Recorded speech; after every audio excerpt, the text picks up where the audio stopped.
শুধু দর্শকবৃন্দ, আশা করি প্রত্যেকেই ভালো রয়েছে। ক্লাস 11-এর ফার্স্ট সেমিস্টারের জৈব রসায়ন ও অজৈব রসায়নের তোমাদের আজকে মৌলিক, যৌগিক এবং মিশ্র পদার্থ নিয়ে আলোচনা করব। আশা করি ভিডিওটি ভালো লাগবে। ভালো লেগে থাকলে অবশ্যই চ্যানেলটি সাবস্ক্রাইব করে পাশে থাকা বেল আইকনটি প্রেস করতে ভুলবে না। বন্ধুদের শেয়ার করে জানিয়ে দিতে ভুলবে না।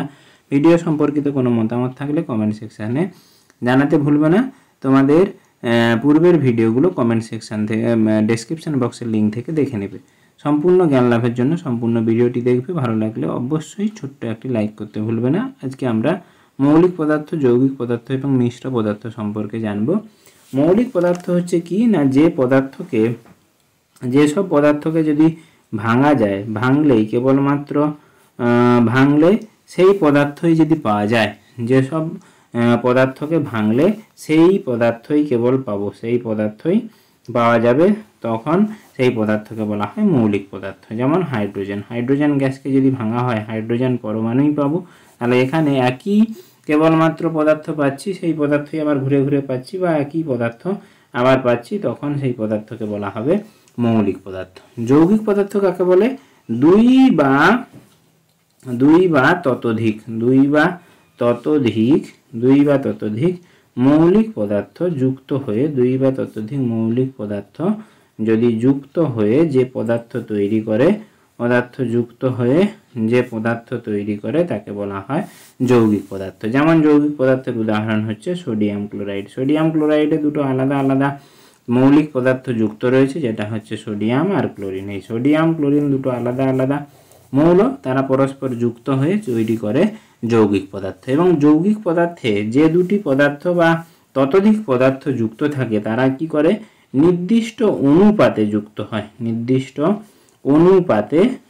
হয়। এটা কিন্তু যৌগিক পদার্থের সংজ্ঞার একটা বিশেষ বৈশিষ্ট্য, যে নির্দিষ্ট অনুপাতে দুই বা ততোধিক মৌলিক পদার্থ যুক্ত হয়ে তৈরি করে যৌগিক পদার্থ। এবারে মিশ্র পদার্থের আমরা উদাহরণে যাই। মিশ্র পদার্থ কাকে বলে?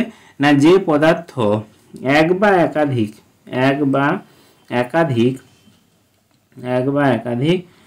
দুই বা একাধিক বলতে পারি, এক বা নয়, একাধিক পদার্থর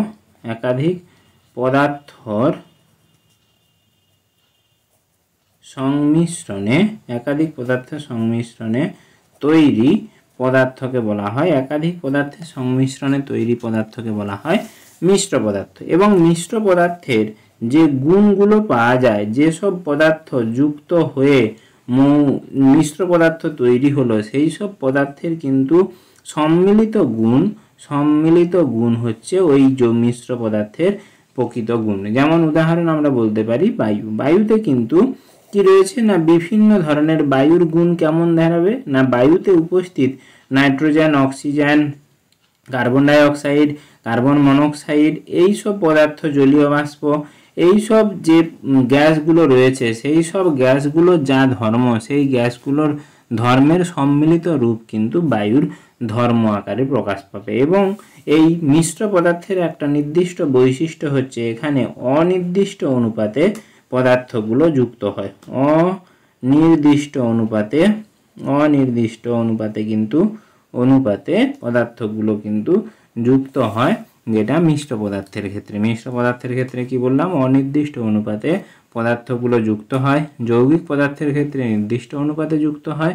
এবং যৌগিক পদার্থের ক্ষেত্রে যে মৌলিক পদার্থগুলো যুক্ত হয়ে নতুন পদার্থটি তৈরি করলো, তার ধর্ম এবং মৌলিক পদার্থগুলির ধর্মের সঙ্গে সম্পূর্ণ ভিন্ন ধর্ম বিশিষ্ট পদার্থ উৎপাদন করে। আর মৌলিক পদার্থের ক্ষেত্রে যেসব পদার্থকে ভাঙলে কেবল সেই একই পদার্থকে আবার ঘুরে পাওয়া যায়, কোনো আর নতুন পদার্থ ঘুরেও যায় না, তখন তাদেরকে বলা হয় মৌলিক পদার্থ। তাহলে আমরা মিশ্র পদার্থ, যৌগিক পদার্থ এবং মৌলিক পদার্থের কিছু কাকে বলে, কি বলে, সেটা সম্পর্কে জানলাম। এবারে এদের পার্থক্য, মৌলিক এবং যৌগিক পদার্থের পার্থক্য সম্পর্কে জানবো। পার্থক্য আমরা প্রথমেই সংজ্ঞা আকারে বললাম। আর মৌলিক পদার্থে কি বললাম না, মৌলিক পদার্থের যে পরমাণুগুলো পাওয়া যাবে তাদের কি রয়েছে না, তাদের উপাদানগুলোর ধর্ম পরিবর্তন নয়, ধর্মের কোনো পরিবর্তন পাওয়া যায় না। এখানে কিন্তু ধর্মের পরিবর্তন হয় যৌগিক পদার্থগুলোর ক্ষেত্রে। আর কি না, উপাদানগুলো সহজে এখানে পৃথক করা যাবে, কিন্তু যৌগিক পদার্থের ক্ষেত্রে সহজে পৃথক করা যাবে না। আর উপাদানগুলি নির্দিষ্ট ওজন অনুপাতে যুক্ত হয় যৌগিক পদার্থের ক্ষেত্রেও নির্দিষ্ট ওজন অনুপাতে কিন্তু যুক্ত হয়। আর যৌগিক পদার্থের প্রস্তুতকালে প্রচুর পরিমাণে তাপ উৎপন্ন হতে পারে বা শোষণ হতে পারে।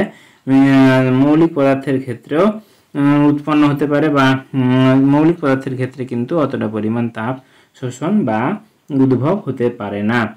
এবং যৌগিক পদার্থের ক্ষেত্রে সহজেই পৃথক করা যায় না বললাম, এই মৌলিক পদার্থের ক্ষেত্রে সহজে পৃথক করা যেতে পারে। এরা সমযোজী বন্ধনে যুক্ত হতে পারে।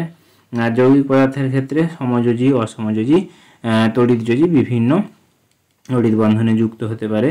তাহলে এই ছিল আজকের বিভিন্ন পদার্থগুলোর মধ্যে পার্থক্য এবং কাকে বলে উদাহরণ। আশা করি ভিডিওটি ভালো লেগেছে। ভালো লেগে থাকলে অবশ্যই চ্যানেলটি সাবস্ক্রাইব করে পাশে থাকা বেল আইকনটি প্রেস করতে ভুলবে না। বন্ধুদেরকে শেয়ার করে জানিয়ে দিতে ভুলবে না। ধন্যবাদ।